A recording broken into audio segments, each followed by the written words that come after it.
Bonjour à tous, eh bien ça y est, nous sommes très heureux de vous retrouver ici en Bretagne depuis la ville de Rennes. Et comme dans chaque édition, eh bien, je suis accompagné par mon fidèle complice, Sylvain Lévy-Valency, bonjour. Bonjour Olivier, comment ça va ? Très bien. Voilà. Alors, le programme. Alors, au programme, nous avons, pour une fois n'est pas coutume, un directeur de recherche qui est avec nous sur le plateau. Bonjour Romain Pasquier, merci d'être avec nous. Vous êtes directeur de recherche au CNRS et titulaire de la chaire Territoire et mutation de l'action publique à Sciences Po Rennes, spécialiste du logement social, de l'habitat social nécessaire dans notre pays. Nous avons le plaisir de recevoir sur le plateau Julia Lagadec. Ma chère Julia, vous êtes directrice générale Espacil, merci d'être avec nous. Nous avons nos deux séquences. Tout à l'heure, on interviewera maître Anne-Sophie Louis, qui sera avec nous sur le plateau. Nous recevrons un grand monsieur de l'immobilier qui est le patron de la région pour Nexity, c'est Stéphane Lavriou.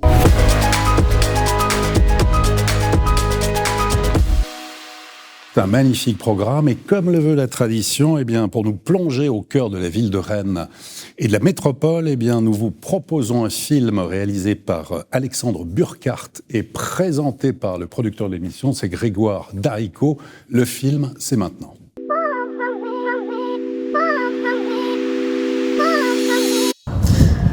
Bonjour à tous, bienvenue à Rennes pour ce nouvel épisode des Clés de la Ville. Rennes, c'est une ville jeune, dynamique, portée par son attractivité étudiante, universitaire, par son centre historique et puis par ses transformations urbaines. C'est parti pour la visite.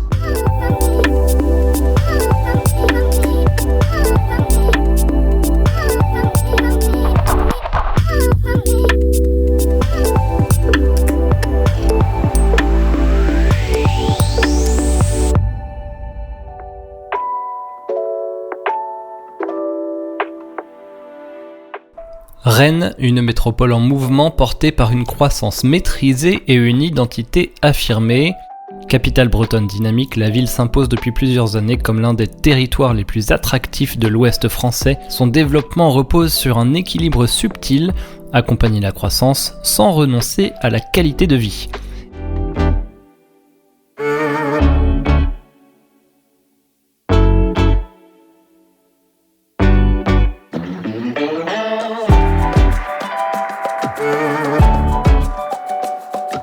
Ici, les maisons à colombage, les rues commerçantes et puis les places particulièrement animées témoignent d'un patrimoine préservé au cœur d'une ville en pleine transformation.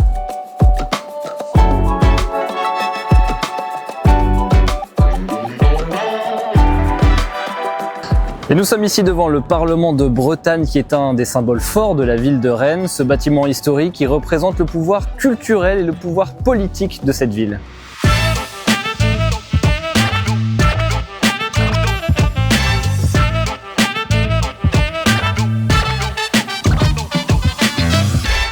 Isabelle Camira, bonjour, merci beaucoup de nous recevoir. Discutons mobilité et transformation des territoires. Les mobilités, elles jouent aujourd'hui un rôle clé dans le développement des territoires. En quoi des infrastructures comme le train peuvent transformer en profondeur une ville comme Rennes ? Effectivement, Rennes, c'est une ville carrefour depuis très longtemps, au carrefour de Lille et de la Vilaine, donc ça remonte. Aujourd'hui, c'est une ville au carrefour d'un réseau ferroviaire à 5 branches, donc ça veut dire que ça permet d'aller très vite un peu partout en Bretagne. C'est aussi une ville carrefour du fameux réseau routier breton. Ça permet d'accéder facilement à plein de territoires. Et puis après, quand on dézoome, parce que là je vous parle un peu du cas de Rennes Centre, en fait Rennes c'est aussi une ville qui a été pensée en ville archipel. C'est-à-dire qu'en fait vous n'avez pas une espèce de grosse conurbation qui s'étale, et on sort jamais de la ville. C'est une succession de petits archipels de villages ou de communes qui ont leur identité, leur vie propre et qui sont connectés entre elles par des réseaux de transport. Ce choix urbain là, il est pas neutre parce qu'en termes de mobilité, ça veut dire que c'est moins dense et plus éclaté. Mais en même temps, en qualité de vie et en sentiment d'appartenance à des collectifs territoriaux, c'est important. Ici, l'urbanisme se pense à long terme.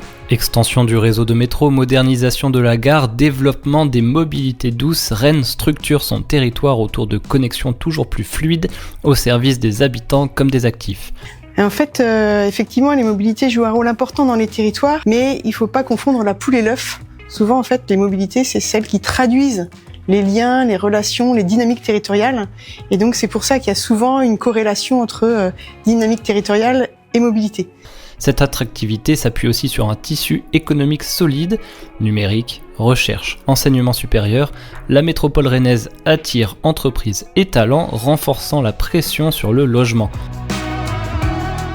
Car Rennes n'échappe pas à une réalité partagée par de nombreuses villes en France, une demande croissante, une offre sous tension et la nécessité de produire un habitat à la fois accessible et durable. Les nouveaux quartiers traduisent cette ambition.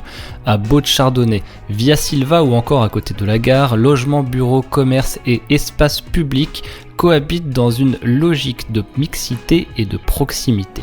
Nous sommes ici à quelques minutes à pied du centre-ville de Rennes, dans le quartier de la gare qui illustre à merveille le renouvellement urbain de la ville de Rennes, un secteur en pleine transformation autour des mobilités et des nouveaux usages. À Rennes, les usages évoluent et la ville s'adapte. Télétravail, mobilité hybride, nouveaux rythmes de vie, autant de transformations qui redéfinissent les attentes en matière d'habitat et de développement. En fait, on voit que le système actuel arrive un peu à bout de souffle. La crise géopolitique actuelle nous montre qu'on est quand même très dépendant des énergies fossiles et que si toute notre économie repose là-dessus, c'est quand même fragile. Du coup, je pense qu'il faut se projeter dans un univers où il faut réinventer les mobilités. Donc, moi, je vois plutôt quelque chose qui irait vers une ville où les espaces dédiés à des mobilités plus calmes augmentent, où les choses ralentissent un peu et où du coup il y aurait aussi une meilleure prise en considération des besoins de tous. On va quand même pour l'instant vers une population qui est un peu vieillissante. On sait que par exemple Rennes est ville amie des aînés, ils ont réfléchi à tous les combien il faut mettre un banc pour qu'une personne âgée puisse faire de la distance, parce qu'une personne plus âgée a besoin de se poser plus souvent. Donc voilà, moi j'imagine quelque chose de plus apaisé. Et d'ailleurs, alors on dit que Rennes est un peu en avance sur les mobilités. En fait, quand on habite Rennes, on s'en rend pas compte, mais quand on va dans une autre ville, on se dit « Ah oui, quand même, chez nous, c'est calme, il y a de la place. » Donc voilà, moi je me projette sur une mobilité plus tranquille, ralentie et plus ouverte à tous en fait. Rennes avance avec constance, une métropole qui ne cherche pas à aller plus vite que sa croissance, mais à la rendre durable, cohérente et partagée.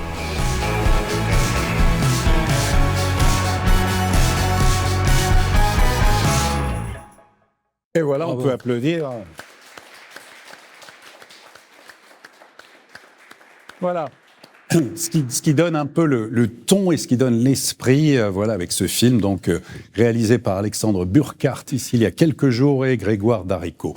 On se retrouve ici, on est toujours dans le lieu magique de cette chambre des notaires de l'Ouest pour cette émission Les Clés de la Ville, toujours accompagné de Sylvain Lévy-Valency et nos deux grands témoins aujourd'hui. On rappelle, Romain Pasquier, directeur de recherche au CNRS, titulaire de la chaire Territoire et Mutation de l'Action Publique à Sciences Po Rennes, et aussi politologue, on le verra dans quelques instants, et Julia Lagadec, directrice générale d'Espacil.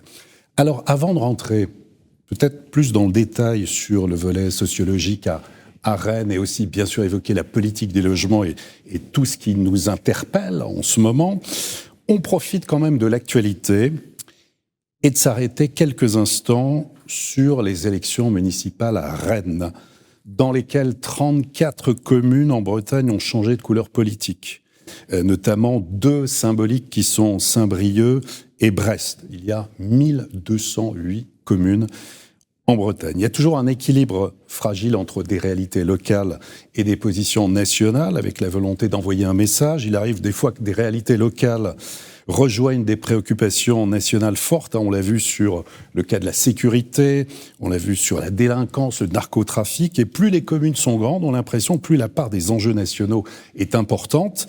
Ma question, Romain Pasquier, elle est double. D'abord, en tant que directeur de recherche et politologue, quels principaux enseignements vous tirez de ces élections municipales en Bretagne? Et puis, dans le prolongement de ma question, est-ce que l'élection des maires n'est peut-être pas terminée, puisqu'on va rentrer dans la phase de l'échelle intercommunale, où des décisions politiques majeures vont se jouer autour de l'économie, de la transition écologique, des aménagements, des mobilités et bien sûr du logement. Déjà, est-ce qu'on en a aussi conscience? Mais tout d'abord, peut-être sur le volet des élections municipales en Bretagne.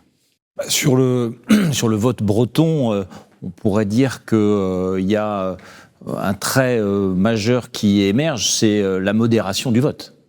C'est-à-dire que les Bretons, comme souvent, presque comme d'habitude, ont voté pour des candidats plutôt au centre, que ce soit le centre-gauche ou le centre-droit.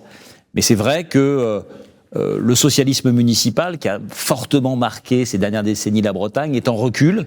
Et donc on voit que le vote modéré, centriste, qui était allé vers le Parti socialiste, vers les partis macronistes il y a quelques années, est en train de glisser de nouveau vers le centre droit qui dominait la vie politique bretonne dans les années 50 ou 60. Donc retour vers le futur. Pour quelle raison à mon avis, c'est sans doute deux choses, des formes d'usure du pouvoir, quand même, on l'a vu à Brest par exemple. Oui, c'était le 5e mandat. Voilà, des divisions parfois aussi à gauche. On l'a vu à Lorient aussi, qui était quand même un fief socialiste et qui depuis 2 mandats maintenant, le 2e va commencer, où Fabrice Loher va diriger Lorient. Et puis j'y ajouterais quand même la question, vous l'avez dit, de la sécurité.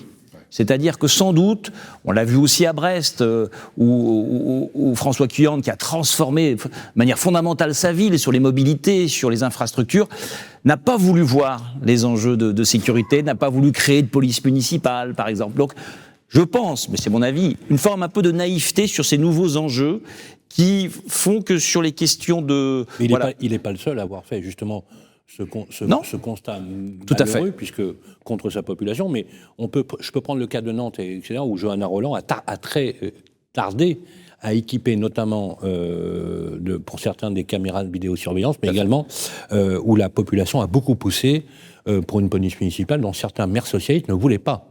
Ils l'ont affiché, d'ailleurs c'était dans leur programme à l'origine. Mais alors, juste un mot sur l'intercommunal, sur l'intercommunalité. Oui, l'intercommunalité, j'aimerais que vous précisiez également, vous nous précisiez que l'intercommunalité, c'est une réalité de pouvoir également local. Hein, parce qu'il ne faut pas non plus attribuer au maire 100% de la capacité de décision, puisque aujourd'hui, dans les infrastructures entre les EPCI, les intercommunalités, les communautés d'agglo et également la ruralité, puisqu'il ne faut pas l'oublier au passage, d'importer que de rappeler que ce sont des leviers de décision. Pour parler très concrètement, je dirais que le maire, qu'est-ce qui lui reste en matière d'urbanisme ? C'est le permis de construire. Voilà. Ouais. Pour tout le reste, c'est l'intercommunalité. Donc ça veut dire les métropoles, les communautés de communes. Et si je vous pose la question au politologue que vous êtes, le vrai pouvoir, il réside où ? Très franchement, est-ce qu'il ne résiderait pas dans les communautés d'agglo ? Pour moi, c'est clair. Le pouvoir est dans les métropoles, dans les communautés d'agglo, dans les communautés de communes, clairement. Donc dans les intercommunalités. Parce que les enjeux transversaux autour du logement et de l'habitat, les mobilités, la construction de logements, la gestion du foncier, le fameux ZAN, tout ça se gère notamment en Bretagne à l'échelle intercommunale, à l'échelle des fameux SCOT, des schémas de cohérence territoriale. Oui, on adore ça en France d'ailleurs, c'est vraiment une question extraordinaire. Alors justement, je vais emboîter le pas sur Olivier en disant que voilà, la chose, on voit bien que l'intercommunalité c'est le pouvoir. Mais il n'est pas rare de voir à la tête des agglos des maires qui ont des couleurs politiques différentes, de maires qui sont même maires de grandes métropoles et qui n'ont pas pu prendre l'agglo, bien évidemment. Est-ce qu'il n'y a pas dans la réflexion un peu presque républicaine de l'approche territoriale aussi une réflexion qui est en train de germer ? Beaucoup pensent, vous savez, il y avait un rapport, et je pense que voilà, je crois que vous avez compris, à Sciences Po vous en avez beaucoup parlé, sur l'idée finalement qu'on va peut-être, et c'était l'idée d'ailleurs d'Emmanuel Macron, de dire on va supprimer des milliers de communes dans le but d'avoir ce qu'on appelle les super-villes, à l'instar de certains pays, de grands pays d'Amérique latine par exemple. Est-ce qu'en France, si on en arrivait là, on ne dénaturerait pas l'équilibre territorial de notre pays en sachant que la France a cette particularité du maire, qui est l'héritage un peu napoléonien, et auquel les Français sont très attachés? Oui, les Français sont très attachés à leur maire. Hein. Lorsqu'on voit le baromètre sur la confiance politique, par exemple, c'est le dernier élu qui a une confiance majoritaire dans l'opinion publique. Donc, c'est une figure républicaine. C'est un peu le petit président de nos communautés, finalement. Et donc, je pense qu'il faut faire attention dans les réformes territoriales que l'on pourrait mener. Sans doute qu'il faut des échelons renforcés, plus de légitimité là où on met beaucoup d'investissement et beaucoup d'argent. Oui. Alors, que des présidents de métropole ne soient pas élus au suffrage universel direct, c'est une question quand même qu'on peut poser quand on voit les bordereaux financiers qui passent dans le silence des conseils. On peut quand même se poser des questions. En revanche, il faut toujours garder l'articulation avec les communes parce que le maire, c'est celui que l'on reconnaît. La fusion de toutes les communes pour avoir des super communes, c'est pas pour demain. C'était les années 60. Voilà, c'est comme les grands équipements. Mais il y avait une tentation. Il y a une tentation. C'est une tentation. Mais il faut quand même savoir qu'on a quand même autant de communes que les États-Unis. Oui. Ouais, c'est vrai. Oui, mais pour vous, ce modèle, en tout cas, il est terminé. On n'a pas le même nombre d'habitants. Alors, justement, Rennes est un peu victime de son succès. Elle attire de nouveaux profils, des étudiants, gros bassin étudiants, beaucoup de jeunes actifs qui signent des contrats à durée indéterminée, mais ils étaient quand même 17% à renoncer au contrat parce qu'ils n'avaient pas trouvé de logement et donc ils n'ont pas accepté les offres. Et on est sur des chiffres entre 17 et 22% des étudiants qui ne trouvent pas de logement. Ça va être une grosse galère en 2026, ça l'était déjà, et la situation, elle se dégrade. Moi, j'ai envie de vous poser une question, j'allais dire, à l'essayiste que vous êtes. Comment cette attractivité va transformer durablement la sociologie de la ville, parce qu'effectivement, préserver les équilibres naturels, et d'ailleurs, nous étions venus interviewer Nathalie Appéré au CMB, au Crédit Mutuel de Bretagne, il y a 5 ans maintenant, et est-ce qu'on observe déjà, est-ce que, de votre point de vue, des ruptures ou des recompositions nécessaires, justement parce qu'on voit bien que ces villes comme Rennes, comme Nantes, comme Lyon, on peut prendre également Toulon, Nice ou Marseille, on a l'impression qu'on arrive à un niveau soit de saturation, qui en fait, on a même eu avec Olivier des maires ou même certains élus nous dire on serait plutôt dans un schéma de prôner de décroissance, voire même de décroissance démographique. Quelle est votre opinion sur ça ? On a clairement un modèle en surchauffe. C'est-à-dire Rennes est en surchauffe, comme Nantes est en surchauffe. Pourquoi ? Il y a effectivement cette question du surchauffe démographique. Rennes Métropole accueille à peu près 5000 nouveaux habitants chaque année. Par an, oui. Par an. Donc c'est énorme, il faut les absorber. Et donc ça pose aussi la question d'à quelle échelle. On parlait dans le film de Ville Archipel. Vous voyez, c'est des pôles urbains avec en même temps des espaces verts. Donc il y a une tension entre la nécessité de densifier et les exigences de cadre de vie, la question des îlots de chaleur, la question de la rénovation thermique, etc. Donc, et puis il y a la question aussi des échanges de la ville avec son hinterland, parce que Rennes a quand même été construit intra-rocade. C'est-à-dire que vous voyez, toute les mobilités, le métro, etc., les parkings relais sont à l'intérieur de la rocade. C'est Paris à l'intérieur du périphérique. C'est le périphérique parisien qui crée presque une limite invisible. Voilà. Donc, est-ce qu'il n'y a pas intérêt à aller au-delà de la rocade ? Est-ce qu'il n'y a pas intérêt à élargir ? Mais là, vous parlez d'extension de la ville. Voilà. Alors, ça pose des questions institutionnelles, ça pose des questions, est-ce qu'il faut penser la métropole ou est-ce qu'il faut penser l'aire urbaine aujourd'hui, qui est encore bien plus large que la métropole. Ça pose de nouveaux équilibres parce que, évidemment, les communes qui sont au-delà de la rocade, elles ont du foncier, mais elles n'ont pas envie forcément d'avoir les problèmes de la ville. Donc, c'est de nouveaux échanges, aussi de nouvelles réciprocités entre Rennes et son hinterland, entre la métropole et son hinterland un peu plus lointain. Et alors justement, pour poursuivre là-dessus, je vous ai entendu, vous êtes intervenu récemment au Braise Lab, et vous avez parlé de ce mot qu'on entend régulièrement quand on va de ville en ville aussi, c'est le mot décentralisation. Et vous dites en fait, ce mot ne me plaît pas, je parlerais plutôt d'évolution, d'autonomie des territoires, qui est un véritable défi à l'échelle régionale, une répartition aussi des responsabilités politiques. Il peut y avoir des sujets aussi avec de la participation de citoyens, la santé, l'éducation, l'emploi, la culture, les mobilités. Le champ, il est très très large. Quel lien, Romain Pasquier, vous faites entre les citoyens, les institutions et les services publics ? Quelle gouvernance mettre en place ? Quelle est pour vous justement la bonne échelle ? Vous avez 3 heures, c'est ça ? La bonne échelle, il n'y en a pas, à mon avis. C'est-à-dire qu'il y a cette obsession française de la bonne échelle, l'échelle optimale, qui s'appliquerait partout. On essaie de tendre vers le mieux, en tout cas. On tend vers le mieux. Mais le mieux à Rennes, ce ne sera pas le mieux à Nantes et ce ne sera pas le mieux à Paris. Donc c'est des réalités locales. Ce sont des réalités locales. Mais décidées par qui ? Romain Pasquier, le général de Gaulle, en 1964, parle déjà du plan de décentralisation. Il soumettra ça au vote des régions.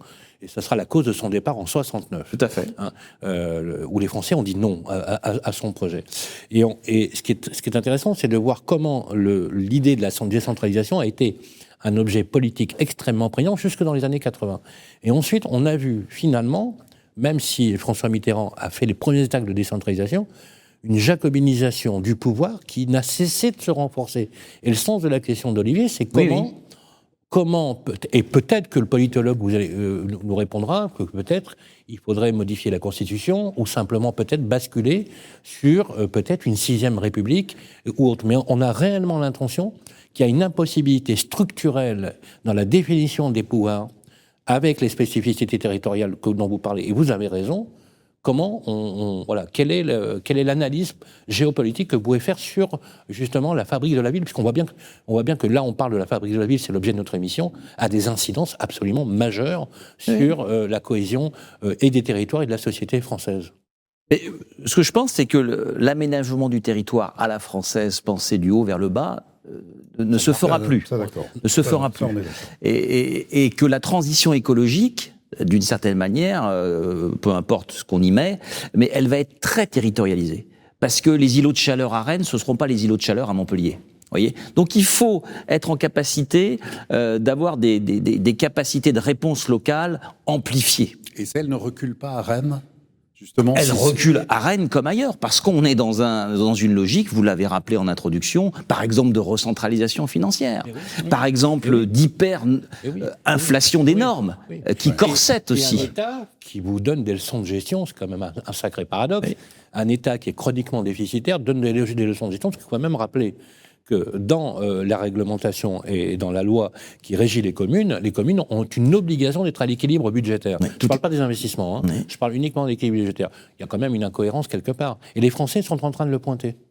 Oui, je pense. D'ailleurs, il y a eu un sondage IFOP il y a quelques mois où il disait qu'ils étaient ils étaient favorables majoritairement au fédéralisme, par exemple. Oui. Donc, il y a bien effectivement une transformation du logiciel français.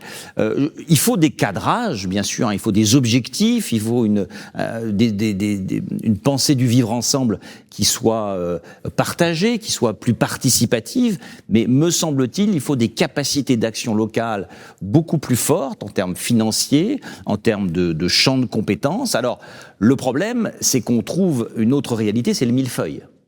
Le millefeuille administratif, l'inflation normative et réglementaire. Voilà. Alors justement, je voudrais faire une petite transition avec vous, Julia Lagadec. Vous êtes une filiale d'Action Logement. D'ailleurs, félicitations, puisque le président d'Action Logement Immobilier vient d'être élu à la tête de la Fédération française du bâtiment. C'est Frédéric Carré, est un grand monsieur de l'immobilier, et il prendra ses fonctions en juin prochain. Donc on est ravis de que vous ayez... Action Logement, vous connaissez Romain Pasquier, est un outil essentiel dans les équilibres, justement, à plusieurs niveaux d'ailleurs. Et c'est très intéressant dans cette configuration. Vous, en tant que filiale, vous jouez un rôle qui est structurant dans ces équilibres territoriaux, puisque vous êtes représenté et par des syndicats patronaux et par des syndicats salariés. Vous vivez en parité, vous vivez en coopération permanente. Comment vous définissez aujourd'hui, le rôle du bailleur que vous êtes, avec ses spécificités, je vais y arriver, spécificités territoriales, mais surtout une politique face au logement social qui est quand même, vis-à-vis de l'État, assez mal définie. Je parlais tout à l'heure de la réduction du loyer de solidarité, a largement amputé vos capacités d'investissement dans les dernières années. Julia Lagadec. Alors, oui, effectivement. Alors déjà, je vais permettre une petite incise et féliciter effectivement le président d'Action Logement Immobilier pour son élection à la tête de la FFB. Vous le soulignez, Action Logement est un acteur paritaire et un acteur dont la raison d'être est le logement des salariés et donc le logement pour des équipes qui vont venir alimenter le développement, l'attractivité des territoires finalement. Vous soulignez tout à l'heure un chiffre important, 17% de jeunes actifs, d'étudiants en tout cas qui renoncent soit à des formations, soit à des jobs parce qu'ils trouvent pas d'emploi. Ça c'est la raison d'être d'Action Logement, que de trouver des solutions. Pas de logement aussi. Ils ne trouvent pas de logement, oui. Ouais. Pardon. Ils ne trouvent pas de logement, ils renoncent. Rennes, c'est critique. Je veux dire. Alors, Rennes, c'est une des collectivités en France qui a la plus forte proportion de population étudiante et qui donc a des tensions très très fortes sur son parc immobilier à destination des jeunes. Pour essayer de répondre à la question, le rôle de bailleur, c'est avant tout de produire. C'est avant tout de produire sur les territoires. Et en tant que filiale d'Action Logement, nous, notre rôle, c'est de développer de l'offre locative, mais aussi en accession. On y reviendra, parce qu'aujourd'hui, un bailleur comme Espacil, et c'est le cas de beaucoup de bailleurs d'Action Logement, produisent à la fois du locatif social, du locatif intermédiaire et de l'accession sociale. On a à produire et on chevauche finalement nos zones de développement, elles chevauchent les zones d'attractivité des territoires et en particulier les zones où il y a des besoins d'emploi.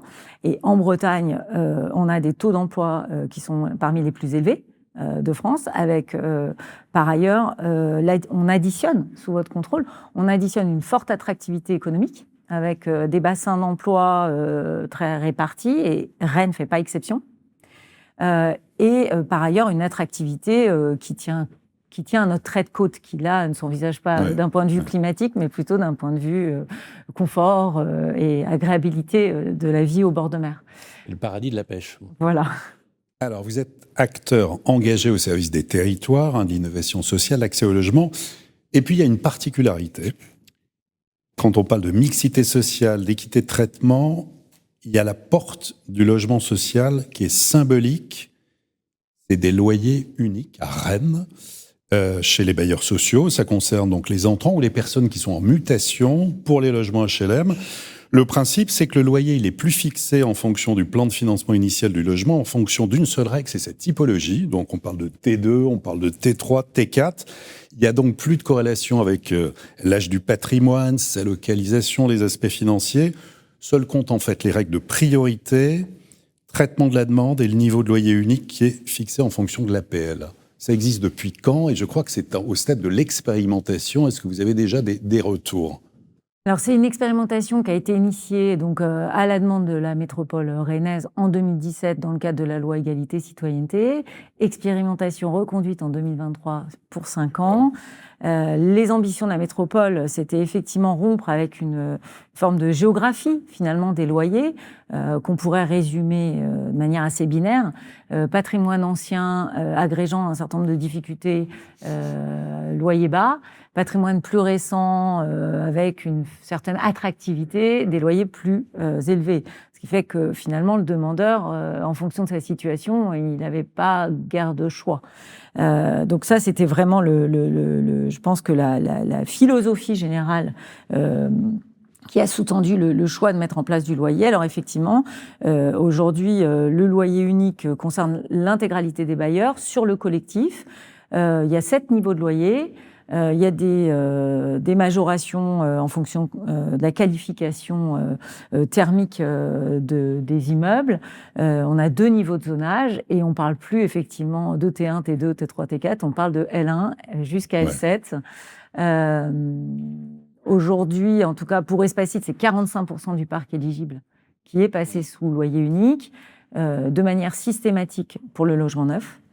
Et à la rotation, dès qu'on a des mutations, des nouveaux entrants, on passe en loyer unique. Vous gérez combien de logements? On gère un peu plus de 28 000 logements, mais pas que sur l'aire rennaise, puisque nous, on est partout en Bretagne, mais aussi un peu sur les territoires ligériens et en Île-de-France.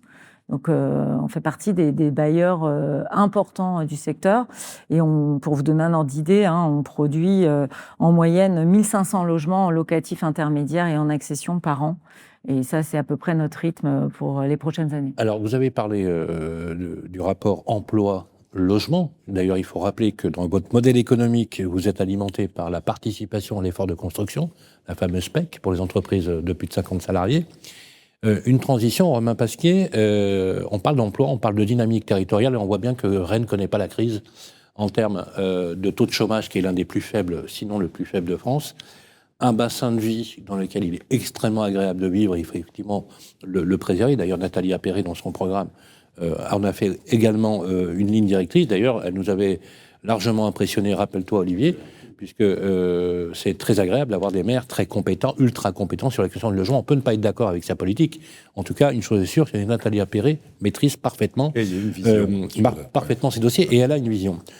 Moi, la question que j'aimerais poser à l'essayiste que vous êtes également, c'est comment on imagine l'évolution des métiers, à l'instar du fait que Rennes est un bassin étudiant d'innovation technologique, à tout point de vue, qui aujourd'hui commence à avoir une réputation hors les murs, un peu partout en France et à l'étranger également, notamment face aux collectivités locales qui doivent finalement être symétriques avec ces évolutions, et notamment l'incursion incroyable de l'intelligence artificielle dans ces bassins, qui est en train, mine de rien, d'être une véritable troisième peut-être révolution industrielle, peut-être qu'on pourrait la qualifier comme telle. En tout cas, une chose est sûre, c'est qu'on a réellement l'impression que, sans aller dans une vision schumpeterienne de destruction créatrice, qu'il y a quelque chose qui est en train de se passer. Est-ce que c'est une réalité ou est-ce que c'est plutôt un effet de mode, comme ça a été le cas pour la bulle Internet, etc. Je ne pense pas qu'on soit sur un effet de mode.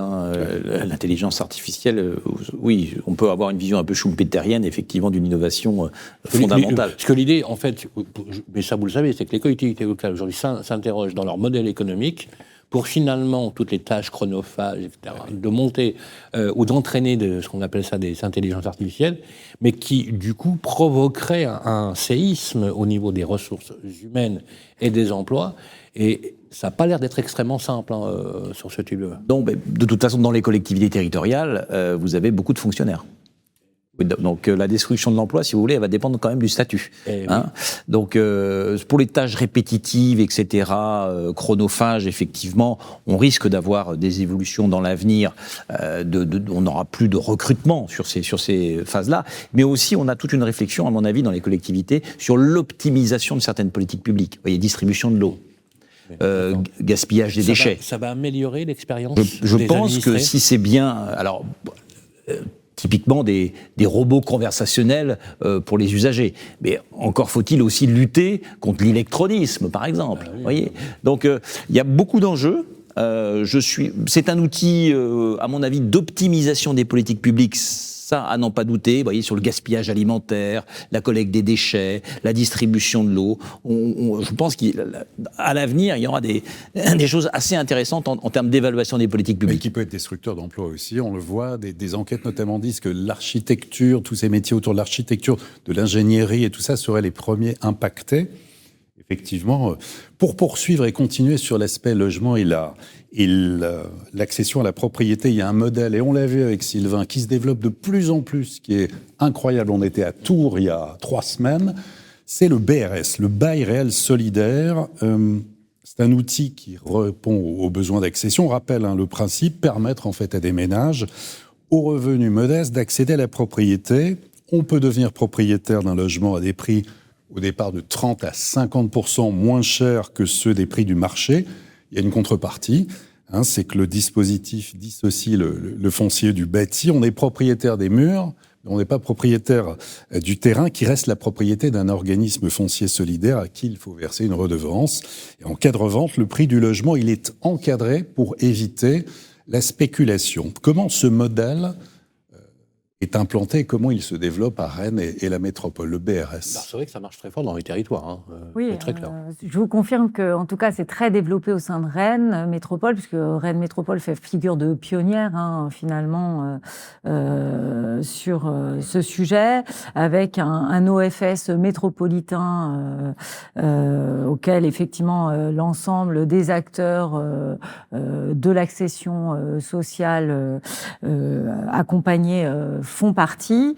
Le PLH de Rennes Métropole, c'est 1700 logements produits par an, normalement en BRS. Programme local habiteur, pour l'habitat. Oui, pardon, tout à fait. Peut-être une particularité, c'est l'introduction de 4 niveaux de BRS sur le territoire métropolitain. Ouais. Et ça, c'était une innovation rennaise. Ça l'est toujours, je crois. Ça reste... en tout cas, ça a toujours pour ambition de mieux maîtriser des prix de construction, pas de prix de construction, des prix d'acquisition, parce qu'un des enjeux sur Rennes, on le disait tout à l'heure, c'est un territoire extrêmement attractif, et donc qui a assisté à une envolée de ses prix, et avec des populations qui, jusque-là, arrivaient à accéder à la propriété, qui aujourd'hui ne peuvent plus en dehors du BRS. L'autre particularité aussi que nous avons, et pour le coup, Espacie, l'habitat est un acteur test pour la métropole, c'est le BRS dans l'ancien, c'est-à-dire la vente sociale sous régime BRS. Et à ce titre, on a conduit avec la métropole une expérimentation sur un immeuble à Rennes en BRS locatif, et ça fonctionne, et ça a vocation, en tout cas, à se multiplier. Et ça relocalise, finalement, si on peut dire les choses comme ça, des classes qui se sont finalement éloignées des centres urbains, parce qu'elles n'avaient plus les moyens d'accéder à la propriété, et donc elles ont augmenté considérablement, en termes de mobilité, l'accès à l'emploi. Parce que le vrai sujet, c'est que pour celui qui ne peut pas se loger, c'est double peine. Non seulement il n'a pas accès à l'emploi, mais en plus, il ne peut pas se loger. Pour pouvoir se loger, il va faire 1 heure ou 1 heure et demie de route. Alors, et surtout qu'on n'est pas à Paris. C'est-à-dire qu'à Paris, on a entre 2 et 3 heures de transport en commun chaque jour. Et ici, alors vous avez une chance inouïe, c'est qu'en 1 heure, on peut aller carrément... je caricature un peu, mais peut-être à l'autre bout de la Bretagne. Mais ce que je veux dire, c'est que la décorrélation des prix au mètre carré dans Rennes par rapport aux revenus, elle est juste incroyable. Il y a une rupture, Romain Pasquier, je pense que vous confirmez cette idée, entre le revenu moyen par habitant et les prix des loyers. Est-ce que c'est encore une fois le prix de l'attractivité de Rennes ? Aujourd'hui, en tout cas, ce qu'on constate, nous, c'est que les personnes qui se portent acquéreurs de programmes en BRS, sur les BRS qui sont commercialisés par les bailleurs sociaux, parce que les promoteurs cèdent aussi du patrimoine en BRS, c'est une des innovations rennaises. Aujourd'hui, ce sont des candidats qui, de toute façon, n'auraient pas pu accéder à la propriété dans le neuf, ni même dans l'ancien, sans la mise en place des dispositifs BRS. Dans l'ancien, pour vous donner un ordre d'idée, aujourd'hui, on commercialise des biens entre 1 900 et 2 000 euros du mètre carré, quand on est sur des prix marché plutôt aux alentours de 3 000. Ah oui, quand même. Voilà. Donc l'écart, il est substantiel, et il permet de solvabiliser des acquéreurs qui, sans quoi, seraient restés locataires. Et ça produit des effets aussi, parce que l'ambition, c'est une meilleure maîtrise des prix de l'immobilier. Mais derrière, il y a tout un phénomène de tension sur la rotation dans le locatif, en particulier dans le locatif social, puisque ces dernières années, on a assisté à une très forte baisse de la location. Or, on a un peu plus de 41 000 demandeurs logements sociaux sur le territoire de l'Ille-et-Vilaine. On était à moins de 8 000 attributions l'année dernière. Donc, ça dit la nécessité quand même d'avoir de la rotation. Aujourd'hui, sur certains territoires, et en particulier Rennes, ça repart là. On avait des signes un peu positifs. On avait aujourd'hui des attributions qui s'exerçaient principalement du fait des volumes de livraison. Donc on voit bien la relation finalement entre les deux. Je rappelle juste qu'en France, c'est 2 700 000 demandes en attente de logements sociaux, avec des durées qui peuvent aller de 5 à 10 ans. C'est quand même pas neutre. Alors juste peut-être pour poursuivre et pour terminer, je pense tous les deux, vous pouvez bien sûr y répondre, pour produire à la fois des logements qui soient socialement inclusifs, écologiquement abordables, économiquement aussi, on puisse avoir de l'accessibilité. Est-ce que ça passe par la maîtrise foncière pour produire des logements abordables? Où en est-on à Rennes? Parce que c'est un sujet clé, en fait. C'est le gros débat. Tous les deux, votre la fiscalité avis. du foncier, l'accès au foncier. Comment on peut le maîtriser? Est-ce qu'il faut le réglementer? Est-ce qu'il ne faudra pas passer peut-être par une réglementation, à l'instar peut-être de l'encadrement des loyers qui a été testé, même si ça fait hurler les professionnels de l'immobilier. Voilà, votre avis sur cette question qui est cruciale. Si on regarde un peu de manière socio-historique, on va dire la capacité de Rennes à produire un modèle de cohésion sociale, ça a été avant tout la maîtrise du foncier. C'est-à-dire que c'est ici qu'ont été inventés à la fin des années 70, début des années 80, des outils de planification pour gérer le foncier. les programmes sur le programme local de logement, d'habitat, etc. Ça a été mis en place à la fin des années 70, ici à Rennes. Donc ils avaient bien compris que la maîtrise du foncier, c'était ça qui pouvait produire notamment de la cohésion sociale via l'accessibilité, des logements abordables, etc. Est-ce qu'aujourd'hui on n'est pas un peu au bout de ce modèle? Est-ce qu'il ne faut pas inventer de nouvelles choses à d'autres échelles? On voit aussi, par exemple, la région qui met en place des foncières. Voilà. Il y a la question de l'échelle et puis la question des nouveaux outils normatifs, là, ça rejoint la question de la décentralisation. Nouveaux outils normatifs pour mieux réguler ce foncier. C'est mon point de vue. Bon, et vous alors? Alors moi, je partage totalement le point de vue. Il y a des fonciers aussi aujourd'hui qu'on sous-estime, qu'on sous-utilise, c'est les fonciers existants, c'est-à-dire les immeubles qui sont déjà existants, qui sont en limite de vie finalement, parce qu'ils ont été construits dans les années 50, 60, une obsolescence. Qu'est-ce qu'on fait? On les rase, on reconstruit? Alors, justement, aujourd'hui, ancien, par exemple, sur Rennes, alors on parle beaucoup de transformation bureau, et on a en logement, ancienne zone industrielle, voilà, on en parle énormément. Et sur Rennes Métropole, il y en a, et nous, en tant que bailleurs, Espaciel Habitat est partie prenante dans la transformation. Mais on a aussi aujourd'hui des projets très innovants sur Rennes Métropole, et je pense à un programme qu'on porte à Villejean, qui est en gros la déconstruction partielle, c'est-à-dire on conserve les structures porteuses de 165 logements sur une construction dalle béton, voilà, et on va transformer ces 165 en 211, des logements sociaux qui vont repartir pour 40 ans, et qui sont aujourd'hui, qui étaient obsolescents d'une part de par la construction, mais aussi des usages, parce qu'aujourd'hui, on n'a quasiment plus besoin de T7. En fait, aujourd'hui, on a besoin de T3, T4, T2, parce qu'on a de plus en plus de familles monoparentales. Mutualiser les espaces et en finir avec le gaspillage des mètres carrés inutilisés. Oui, et puis les mutualiser, les optimiser aussi, parce que passer de 165 à 211, c'est quand même une production aussi, supplémentaire de logements.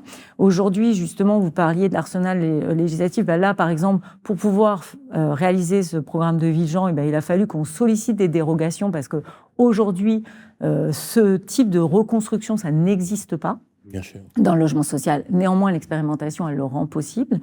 Et puis, je pense que c'est vraiment important, parce que on voit qu'on l'a à peine abordé, mais c'est pas un sujet propre à la métropole de Rennes. Mais aujourd'hui, en plus de la forte attractivité des territoires, en plus des apports de nouvelles populations, on assiste à quoi? À une recomposition familiale des ménages. Et aujourd'hui, on a coutume de dire, nous, pour une famille avant, on a 2 logements maintenant. Oui. Voilà.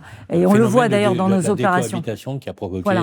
Et on le voit dans nos opérations de relogement. C'est-à-dire, on pense reloger 165 ménages et on en reloge plutôt 185. Donc ça dit quelque chose. Eh bien, écoutez, merci à tous les deux. On peut les applaudir. Julia Lagabec et Romain Pasquier.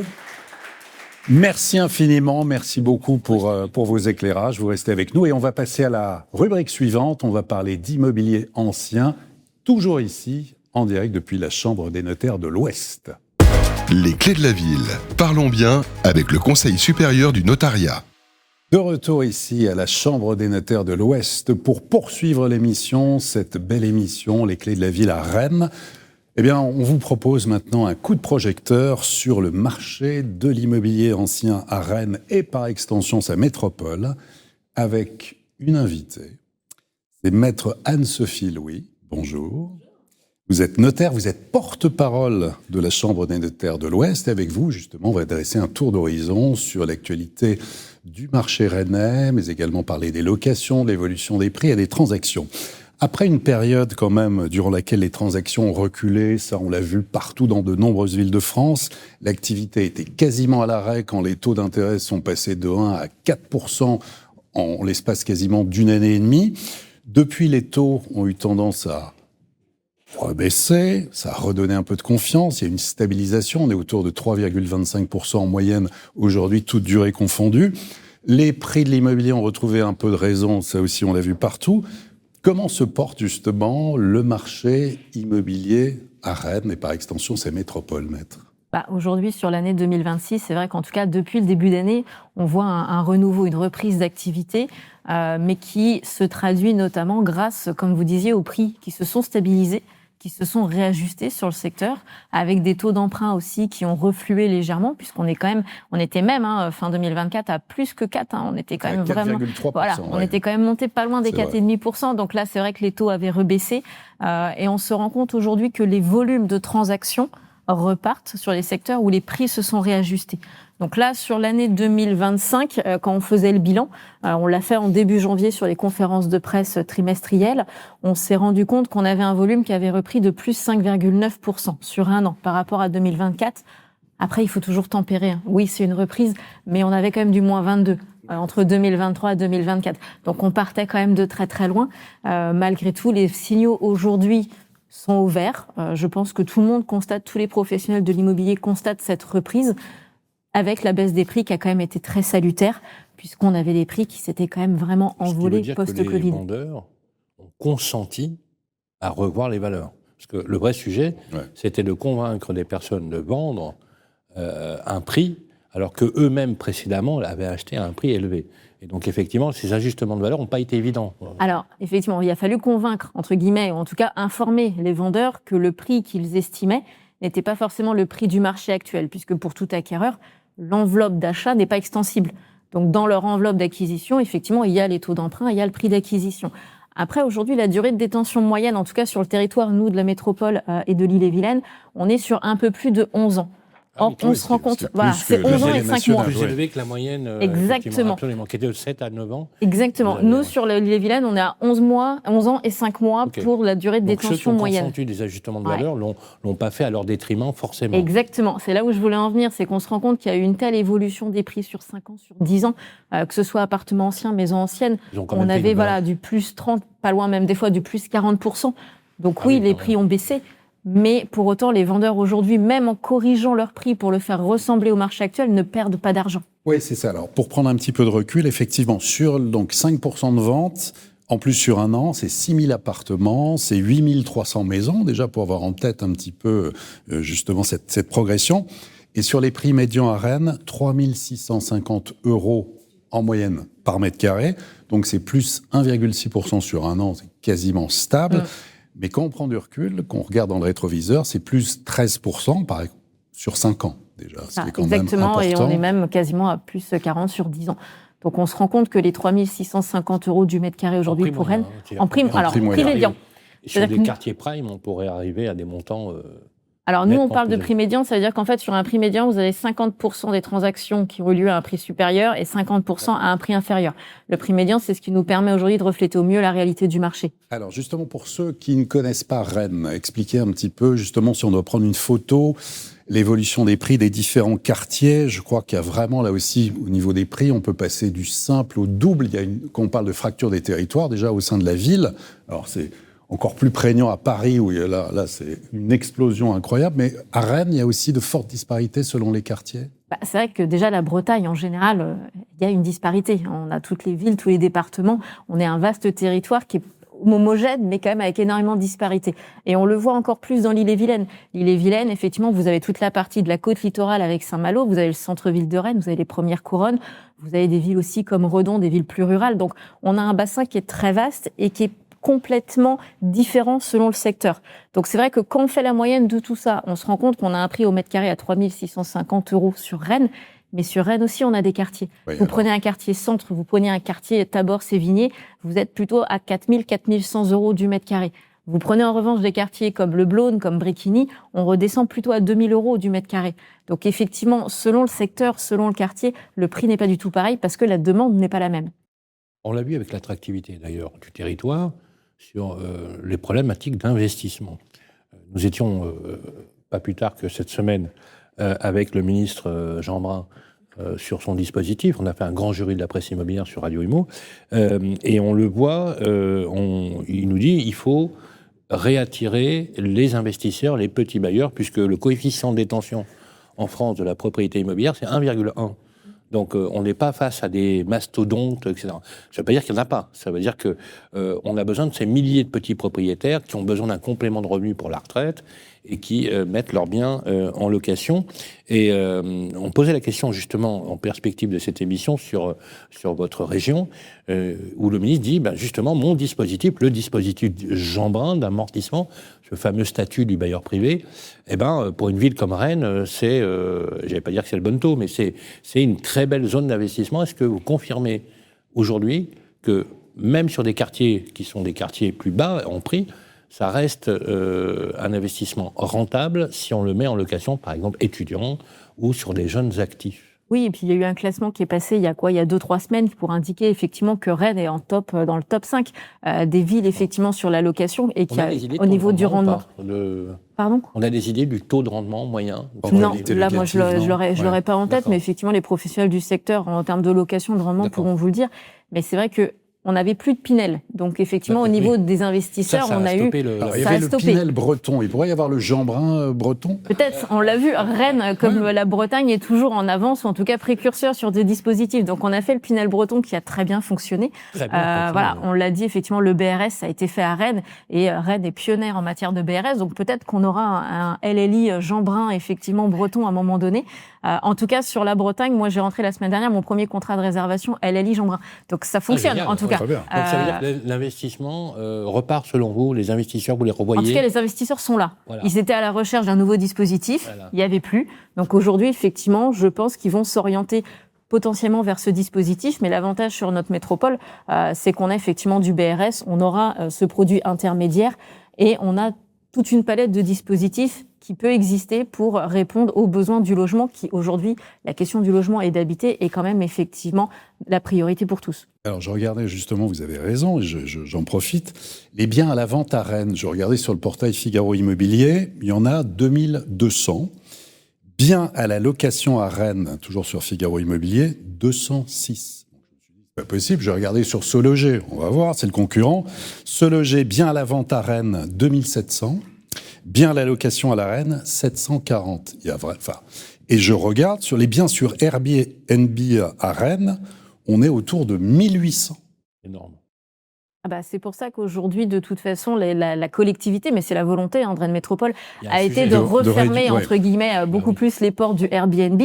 Mais pas d'encadrement de loyer, pas d'obligation de rénovation énergétique, pas avant 2034, ce qui fait que beaucoup aussi ont basculé sur Airbnb. Même si on comprend et personne ne veut interdire Airbnb, ça peut être un complément de revenus et tout ça, mais c'est devenu un véritable business avec des multipropriétaires qui profitent aussi d'un système. Vous avez beaucoup aussi de copropriétés maintenant qui modifient leur règlement de copropriété pour fermer la porte au Airbnb. C'est pas évident à faire, mais bon. Vous avez vu l'arrêt qui a été rendu effectivement sur la copropriété. Les copropriétaires, à condition qu'ils soient en majorité, bien évidemment, peuvent décider dans leur règlement d'interdire la location. Et il y en a de plus en plus. La location saisonnière. Les secteurs les plus porteurs, quels sont les bons conseils pour placer son argent, investir à Rennes, que ce soit à Rennes intramuros ou autour en périphérie? Alors ça dépend de ce qu'on recherche, parce qu'effectivement, comme on le disait, c'est un territoire qui est disparate. Donc selon si on a envie d'être près de la mer, d'être plutôt au niveau étudiant, vous avez carte blanche. Centre-ville de Rennes. Après, on a une belle mixité dans Rennes aussi sur tout ce qui est première et deuxième couronne. Alors la première couronne, vous avez des villes qui s'en sortent très bien, que ce soit effectivement Cesson-Sévigné que moi je connais ou que Saint-Grégoire. C'est des villes où on n'est pas très loin de son lieu de travail et on a la possibilité d'avoir une maison, etc. Mais la deuxième couronne sort aussi son épingle du jeu. Parce que certes, on est un petit peu plus loin, mais ça nous permet d'avoir des mètres carrés supplémentaires à un prix qui n'est pas forcément plus élevé. Parce qu'aujourd'hui, sur Rennes, c'est compliqué d'avoir une maison. On l'a dit, nos professionnels ici l'ont souligné, Rennes, c'est une ville qui se réinvente sur elle-même. Donc on construit en vertical plus aujourd'hui qu'en horizontal. Prix moyen d'une maison? 430. 430 000. Sur Rennes. En tout cas, sur les derniers chiffres. À Rennes même, effectivement, ouais. Et quand on sort de Rennes, donc là, le prix des maisons, à peu près? Sur Cesson, vous allez être sur du 460-500. Après, effectivement, si on passe en deuxième couronne, bassins ruraux, on va avoir des maisons qui peuvent être dans les 230-300 000 euros. Et pour autant, on a effectivement une ville qui est parfaitement desservie en termes de transport, que ce soit avec le métro, avec le train, avec aujourd'hui les trains-bus qui vont arriver. Donc, on peut s'éloigner. Pour autant, on a un temps de trajet par rapport à Rennes-Centre qui est pas très long. Nous qui sommes parisiens, ça nous fait rêver, là. 1h30 de Paris. Ça nous fait rêver. Et après, encore un petit peu, vous êtes à la mer. Ah oui, ça. Dernière question, maître. Quand on souhaite vendre ou acheter un bien immobilier à Rennes, en quoi faut-il être particulièrement attentif aujourd'hui? envie de dire tout parce qu'on est notaire et que nous on fait attention à toutes les petites choses, mais l'emplacement, forcément. L'emplacement, on l'a dit par le passé, c'est toujours vrai. On voit bien que les secteurs attractifs n'ont pas subi autant la baisse des prix que sur certaines autres communes, puisque c'est là où est la demande. Après, on est aussi effectivement attentif à tout ce qui est performance énergétique. DPE. Exactement. Le DPE, aujourd'hui, les acquéreurs le regardent. Ça fait partie des sujets de négociation pour le prix, parce qu'effectivement, se rajoute l'enveloppe travaux qui sera à mettre en place. Et puis, effectivement, après, il y a toute la partie financement, montage.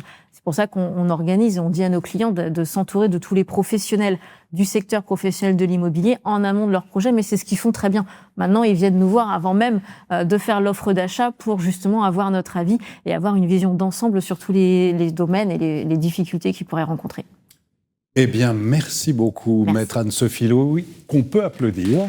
Merci. Merci beaucoup.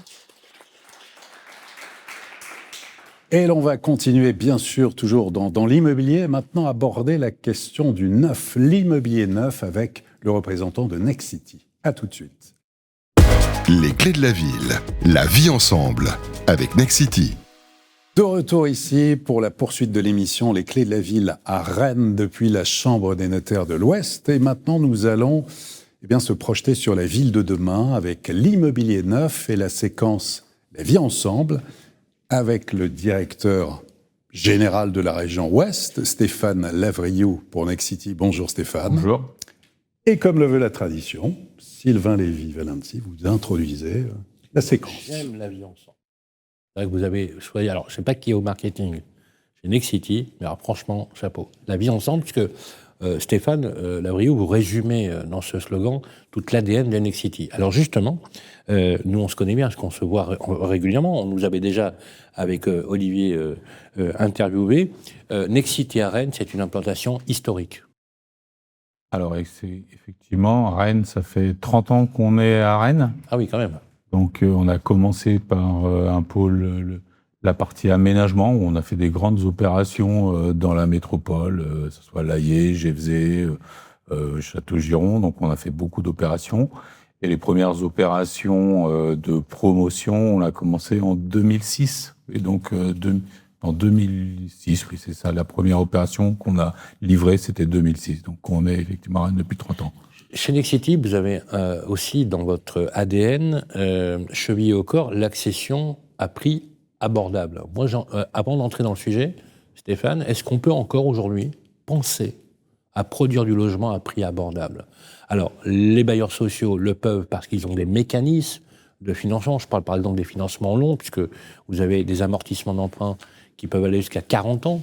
Ce qui n'est pas le cas de sociétés de type privé qui ont des encours beaucoup plus courts. Est-ce qu'on est capable encore de le faire ? Et si oui, comment on y arrive ? Alors, on est capable. Ça fait partie effectivement de nos objectifs, de trouver au fond les mécanismes de construction, que ce soit en innovation de la construction. On a des plans de performance, coût de construction en permanence. On a effectivement un travail sur le financement effectivement des jeunes, parce qu'au fond, on s'adresse à ces catégories qui ont les plus de difficultés à trouver du logement. Donc c'est de l'innovation technique, c'est de l'innovation financière, avec comme objectif qui est donné par la présidente, c'est de trouver les solutions pour que le loyer, le crédit égale le loyer payé par les habitants.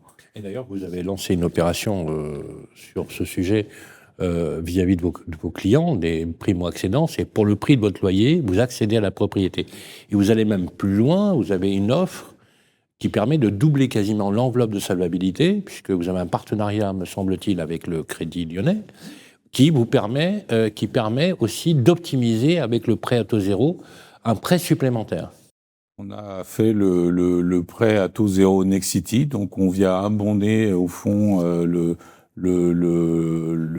prêt en essayant de doubler le prêt à taux zéro en fonction de la taille du logement pour que donc c'est toutes ces mécaniques.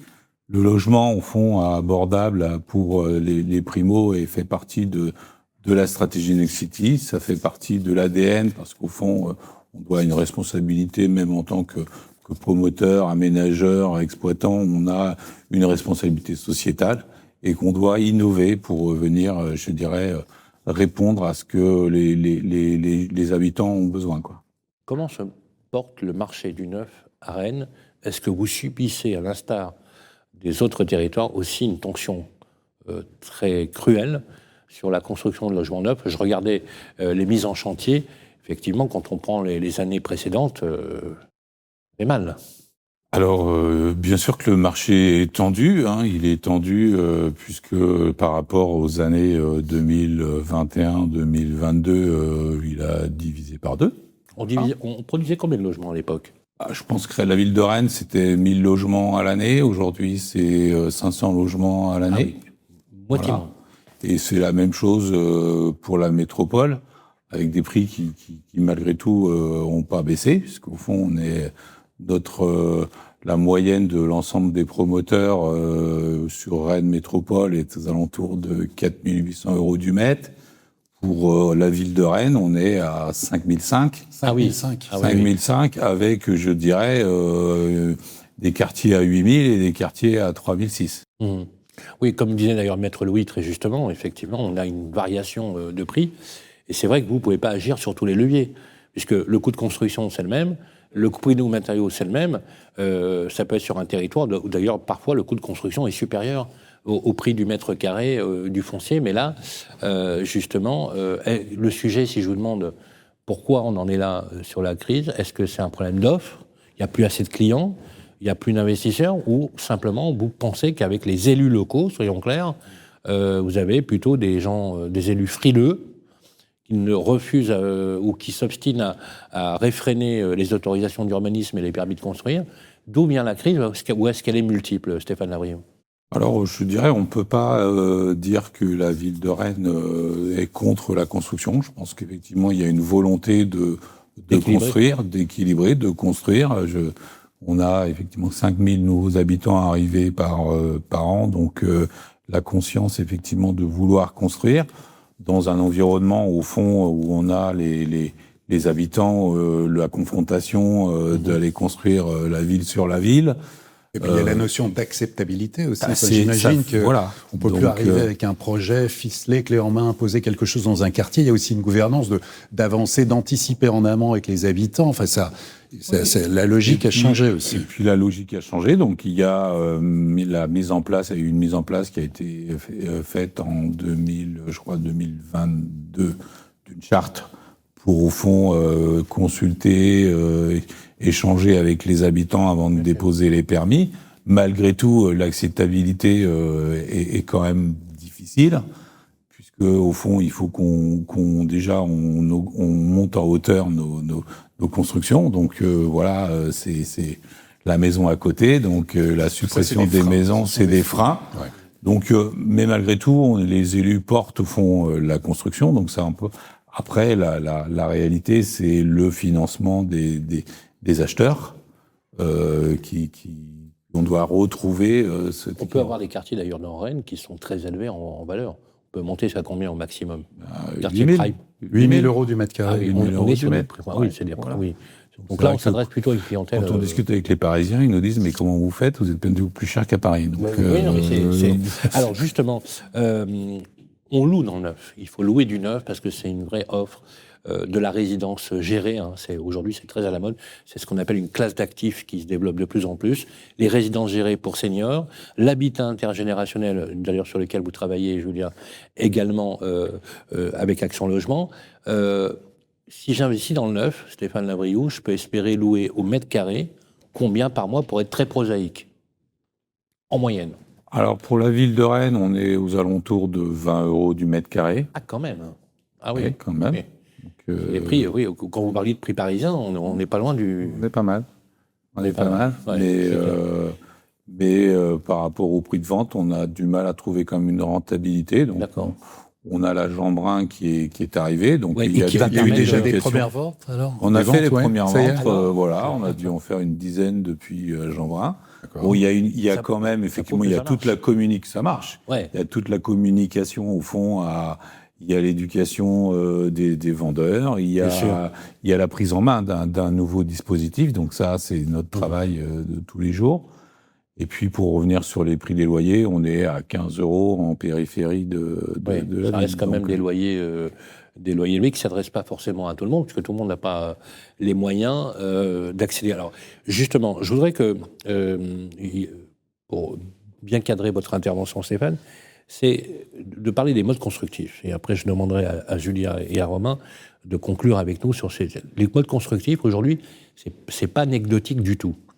Ossature bois, béton de chambre, structure aujourd'hui d'assemblage hors site, réduisance des nuisances sonores, travail sur la logistique, réemploi des matériaux dans la déconstruction, économie circulaire. On a l'impression que le métier de promoteur que vous avez connu, il est en train de changer, mais radicalement. Alors là, pour le coup, Schumpeter, merci, parce que c'est plus qu'une destruction créatrice. On a remplacé des emplois par des emplois.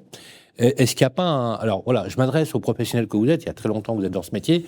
Vous avez vu à peu près toutes les crises depuis une trentaine d'années. Et quel est votre recul à vous, Stéphane, quand on voit aujourd'hui le pivotement que d'ailleurs vous avez opéré au sein d'Nexity, puisque vous avez transformé durablement votre modèle? Alors, je ne sais pas comment je dois le prendre, en fait, depuis tout ce que vous avez vu. Je vais vous dire, franchement, je vais vous dire, si vous avez 30 ans d'expérience, si vous avez 30 ans d'expérience, moi j'en ai 37. Donc, bienvenue au club. Hein. Bon, mais effectivement, je pense qu'il y a une remise en cause de la construction. Je pense que ça fait partie de l'ADN. Moi, j'ai commencé, puisque effectivement, comme on l'a dit, moi j'ai eu l'industrialisation, ça a dû démarrer en 2008 chez Nexity. Donc on a des produits aboutis. La construction de bois, on est parfaitement, on maîtrise parfaitement l'outil. Hein. On doit en produire autour de 2000 par an chez Nexity. Aujourd'hui, on a l'objectif de réaliser toutes les opérations en béton bas carbone. Voilà, ça fait partie de la trajectoire que l'on s'est donnée. Le béton de chambre, on n'en a pas encore fait dans notre région, mais c'est des opérations qui vont démarrer effectivement dans l'Est. Je pense qu'on doit effectivement être en permanence à l'écoute, dans l'objectif quand même de toujours essayer de baisser les coûts. Voilà, parce que on peut pas renchérir. Aujourd'hui, on est dans l'innovation. On y arrive nécessairement. Vous y arrivez nécessairement à faire baisser les coûts, puisque il y a que les innovations des modes constructifs qui vous permettra. Oui, il n'y a pas de choix. Je dirais, on trouve dans la logique de mode de financement, on a aujourd'hui défini, on a mis en place un accord pour aller faire de la géothermie, donc pour baisser les coûts de l'énergie.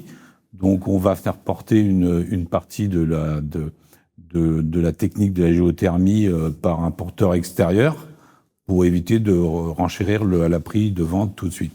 Donc, on cherche l'innovation, je dirais, du bâti, mais de l'énergie, enfin plein de choses qui fait que on essaie d'être en avance, mais dans le but, au fond, de solvabiliser nos clients. Oui, en fait, vous êtes très orienté, justement, le client. Et je voudrais pour conclure votre intervention, Stéphane, parler d'une opération iconique. Alors, on a regardé, c'est à Champy. Champy, c'est un quartier, ça? C'est une ville, pardon. Oui, j'ai fait 65 000, voilà, prenez ça, c'est cool. Bon, je vais dire à mon monteur de couper ça au montage. Alors, voilà. Donc, à Champy, dans une ville, Nexity développe le Saule Blanc. Alors, j'aimerais que vous nous expliquiez, parce qu'apparemment, c'est une opération hyper iconique. Ça représente vraiment ce que vous révélez comme ADN chez Nexity. Ouais, c'est une opération qui répond à plein d'enjeux, qui correspond à... qui a effectivement, techniquement, on est BBCA, biosourcé bâtiment bas carbone. Bâtiment bas carbone. Ensuite, biosourcé niveau 2. Donc, un mode constructif, ossature, béton, façade bois. Avec une mixité, je dirais une mixité sociale, avec un bailleur. Ensuite, du BRS de 1 à 4. Un jardin participatif, une partie de la construction, un bâtiment est prévu de le faire en participatif avec les futurs habitants. Enfin voilà, je dirais, on est. En fait, vous construisez un kibbutz, là, c'est pas possible. Pas vraiment, c'est pas dans l'esprit. Justement, en plus, on essaie d'être ouvert sur la ville. Alors, ça fait partie, je plaisante, mais pas totalement, parce que je me rends compte que de plus en plus, dans les modes constructifs, on est sur de l'habitat intergénérationnel, des espaces communs, une volonté de faire société. On en parlera dans votre conclusion, si vous voulez bien, Romain, dans justement la vision constructive. Est-ce que vous le sentez, ça? Est-ce que les gens sont partants là-dessus? En fait, je dirais, on ne construit plus un logement pour un logement, on le construit aussi pour un usage, pour une vie ensemble. C'était voilà. Et on a une opération en commun à Saint-Herblain où on est venu construire dans le centre-ville. C'est une ville, ça aussi, c'est une ville. Hein. C'est une ville aussi, Saint-Herblain. On est venu construire un vrai quartier. Ça fait 130 logements, avec une résidence intergée, de l'accession sociale, de l'accession libre, une crèche, au fond, au pied de l'église, quoi. Donc, je suis plutôt fier de gens. Est-ce qu'on peut encore acheter, justement, à Champy On peut encore en acheter. Alors, on a effectivement du BRS1, du BRS2, du libre. Donc, on fait de l'accession. On voit sur l'onglet de Champy encore. On a il tombera pas plus bas. On a accès à tout le stock. C'est livré ou ça va être livré? Alors, il y a une partie qui va être livrée à la fin de l'année. Il y a une autre partie qu'on a démarré les travaux là en janvier, donc qui sera livrée l'été 2027. Voilà, donc venez investir à Champy, qui n'est pas un quartier, je précise. Applaudissements pour Stéphane Labriot. Et le mois prochain, nous serons à Nîmes. J'allais dire Rennes. On est déjà à Nîmes, je vais y arriver. Très jolie ville, je te rappelle, on avait fait une très belle chose au musée de la Romanité. Absolument. On avait fait une très belle émission. Je voudrais qu'on fasse une conclusion avec vous, Julien Lagadec et Romain Pasquier. On va commencer par vous, Julien. Tout à l'heure, on a parlé de la RLS, qui était en fait issue de la baisse des APL, la compensation des APL, puisque c'est pas l'État qui a financé les APL, ce sont les bailleurs sociaux qui ont financé la baisse des APL. Il faut juste rappeler ça dans le public, parce que c'était pas évident. On voit bien que le logement social revient véritablement au cœur du débat public, comme étant un levier et un moyen d'action, avec la préservation, avec la signature de la période quinquennale avec Action Logement, qui a été reconduite, bien évidemment. Quelle conclusion vous portez, si je vous demandais de faire une analyse courte sur, justement, l'avenir de la cohésion paritaire dans les régions nécessaires, puisque Action Logement, il faut le rappeler, vous êtes un outil hyper important, et notamment dans le plan d'action Cœur de Ville, qui a été développé dans le gouvernement, car sans Action Logement, sans la Caisse des dépôts, sans acteurs comme la Banque des territoires également, ça ne pourrait pas fonctionner. Quel est votre... en mode conclusion? Peut-être un chiffre, un logement sur 6 aujourd'hui est produit par les filiales du groupe Action Logement. Donc ça, c'est le bilan de 2025. Ça me paraît essentiel de le rappeler. Donc ça dit aussi la force des grands groupes et la force d'Action Logement et la force du paritarisme. Et si on l'applique à notre belle région, qu'est la région Bretagne, finalement, notre capacité à tous travailler ensemble, promoteurs, bailleurs, collectivités, en dehors d'ailleurs des clivages politiques, ça résume la force et l'agilité du savoir-faire ensemble. Et c'est applicable à Action Logement via le paritarisme, et on voit que ça produit des effets. Donc ça me paraît vraiment essentiel, en tout cas, de le réaffirmer. Alors oui, la RLS, elle est supportée aujourd'hui par les bailleurs, et pour un organisme comme Espacil, moi je résume souvent comme ça, le coût de la RLS chaque année, c'est l'équivalent de 200 logements en fonds propres. Donc, on a eu quand même un pas de réaliser lors de la dernière loi de finances, et ça nous donne de la respiration pour produire. Une baisse de 600 millions d'euros. Voilà. Et pour des organismes comme les nôtres, c'est vraiment important de le rappeler. Puis, il y a un autre rôle aussi. Vous soulignez le fait que le logement social est au cœur, en tout cas, était au cœur des campagnes. On a vu aussi un changement de paradigme avec une meilleure prise en compte du logement social. Il faut bien comprendre que le secteur dans son ensemble soutient très durablement et solidement tout le secteur du BTP. C'est 350 000 emplois indirects aujourd'hui qui sont soutenus par le mouvement HLM. Et les promoteurs immobiliers que vous avez achetés. Y compris les sur des promoteurs. immeubles en On a bloc. des partenariats solides. Et je pense qu'on peut dire aujourd'hui que, en tout cas, un acteur comme Espacil en particulier a été, via l'appel à manifestation d'intérêt du groupe Action Logement, qui était 30 000 logements pour l'emploi, a soutenu l'ensemble de ses partenaires, promoteurs aussi dans la crise. Donc ça, c'est aussi important, mais on n'est pas là, on y est parvenu aussi parce que on a des partenariats solides aussi quand ça va bien. Enfin, voilà, c'est important. Et ça me paraît essentiel de le rappeler. Aujourd'hui, on a plus de 100 000 demandeurs sur le territoire breton.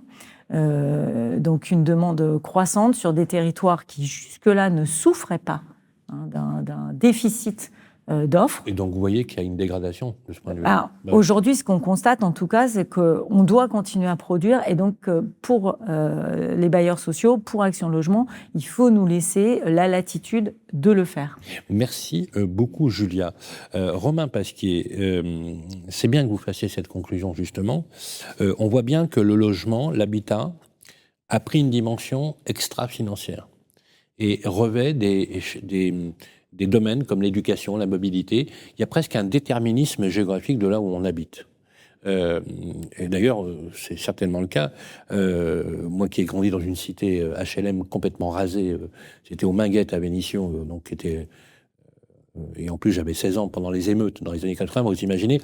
Donc on avait une espèce d'urbanisme un peu criminogène par nature et qui ne fabriquait finalement que de l'échec en masse. Est-ce qu'il n'y a pas politiquement, Romain Pasquier, dans la prise en compte de l'aménagement du territoire, ou d'une volonté presque gaulliste d'un aménagement du territoire pensé pour tous, une réflexion politique à avoir sur ces équilibres de pouvoir que l'on voit aujourd'hui très largement fragilisés? Non, mais vous avez raison. C'est-à-dire que si on part du modèle rennais, le modèle rennais, pourquoi Rennes a réussi à produire un modèle relativement équilibré en termes de cohésion sociale, c'est parce qu'elle n'a pas non plus misé tout sur le social. Elle a misé aussi sur le développement économique. C'est-à-dire, vous pouvez faire vous pouvez être très généreux dans l'offre de logement, vous pouvez être en capacité de régulation à partir du moment où vous avez des ressources.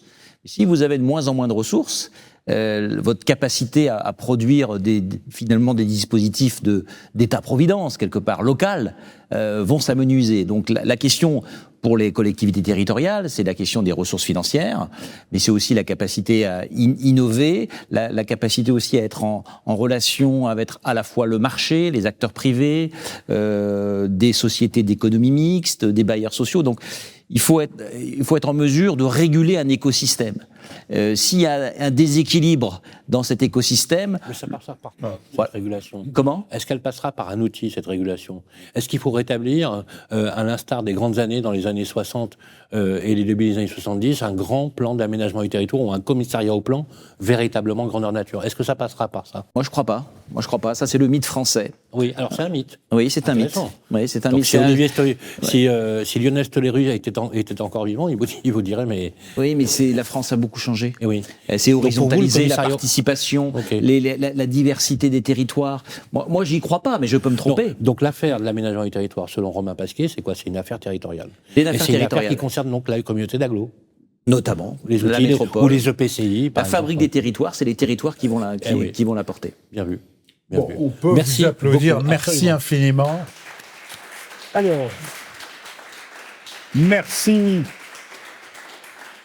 à tous. Un immense merci à toute l'équipe de la Chambre des notaires de l'Ouest pour son accueil. Une mention spéciale à sa porte-parole, maître Anne-Sophie Louis, pour ses éclairages. L'occasion aussi de saluer la direction de la communication du CSN, Isabelle Mariano, Myriam Barca, François Prost. Next City, bien sûr, avec Stéphane Lavriou, qui est intervenu à l'instant. Toutes les équipes de Next City. Emma Durel. Anne Gint. Absolument. Merci à elle également. On remercie Figaro Immobilier, Maya Chavidre, Stéphane Enfonso, Gurvan Marie, le local de l'Étape Rennais, qui est là présent aujourd'hui. On remercie bien sûr Radio Imo avec son fondateur, son maître à penser, Sylvain Lévy-Valency. C'est gentil d'avoir pensé à moi, également à Baptiste Plouchard, absolument, qui est à la réalisation, Lorenzo, le magnifique, qui a fait également les prises de vue, et bien sûr toutes les équipes parisiennes. Et voilà, en tout cas, les clés de la ville, c'était un vrai plaisir ici à Rennes. Rendez-vous dans quelques semaines à Nîmes. D'ici là, portez-vous bien et à très bientôt pour une prochaine émission des Clés de la ville.